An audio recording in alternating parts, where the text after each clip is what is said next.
ജീവിതത്തിൽ എന്തെങ്കിലും ആദ്യമായിട്ട് ചെയ്യുമ്പോഴത്തേക്ക് നമുക്ക് ഈ അനുഗ്രഹം എന്ന് പറയുന്ന സംഭവം മസ്റ്റാണല്ലേ. അപ്പോൾ എനിക്കെന്ന് പറഞ്ഞിട്ടുണ്ടെങ്കിൽ എന്ത് ലൈഫ് ചെയ്താലും ഞാൻ ആദ്യം ചോദിക്കാൻ വരുന്ന അമ്പലത്തിലോട്ട് തന്നെയാണ് കേട്ടോ. അപ്പോൾ എൻ്റെ ഭഗവാന്മാരല്ലാണ്ട് എനിക്ക് പ്രത്യേകിച്ച് കൂടപ്പറപ്പുള്ള ആരും ഇല്ല കേട്ടോ. ഒരു തെറ്റാണോ ശരിയാണോ അങ്ങനെ പറഞ്ഞോന്ന് തരാനായിട്ട്. ഞാൻ എന്തെങ്കിലും എനിക്ക് നേരെ പോവും, അമ്പലത്തിൽ പോയി സംസാരിച്ച് കാര്യങ്ങളൊക്കെ ഒത്തിർപ്പാക്കും, വീട്ടിൽ വരും. ആദ്യം പോയത് നമ്മുടെ അപ്പുറം അമ്പലത്തിൽ കാവിലായിരുന്നു കേട്ടോ. അവിടെ പോയി ഭഗവതിയെ കാണാതെ വേറൊരു പരിപാടിക്ക് ഞാൻ നിൽക്കാറില്ല. അവിടെ നേരെ ഇറങ്ങിയപ്പോഴത്തേക്ക് എനിക്ക് ഭഗവാനെ കാണാതെ മഹാദേവനെ കാണാൻ ഒരു ആഗ്രഹം വന്നപ്പോഴാണ് ഇങ്ങോട്ടേക്ക് വരുന്നത് കേട്ടോ.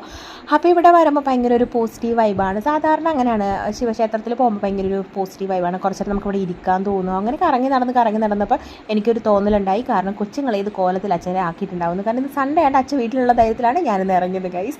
അപ്പോൾ നേരെ അങ്ങനെ വീട്ടിലേക്ക് പോകാൻ ഇറങ്ങിയതാണ് കേട്ടോ. ഞാനങ്ങനെ ഇന്ന ആളുടെ ഭക്തിയൊന്നും ഇല്ല ഗൈസ്, എനിക്ക് എല്ലാ ദൈവങ്ങളും ഒരുപോലെയാണ് കേട്ടോ. പിന്നെ കൃഷ്ണനോട് ഇച്ചിരി കൂട്ട് വൈബാണ്.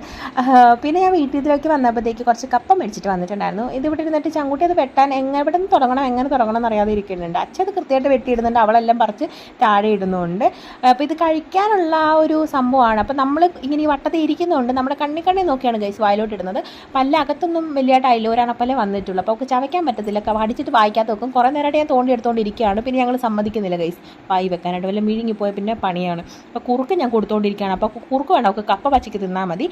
അപ്പോൾ ഇനി ഞാൻ നേരെ അടുക്കളയിലോട്ട് കയറാണ്. അപ്പോൾ സൺഡേ യുദ്ധം തുടങ്ങുകയാണ്. അപ്പോൾ ഇത്രയും ഉണ്ടായിരുന്നുള്ളൂ ഇന്നത്തെ വീഡിയോ. അപ്പോൾ എല്ലാവർക്കും ടാറ്റാ ബൈ ഉമ്മ.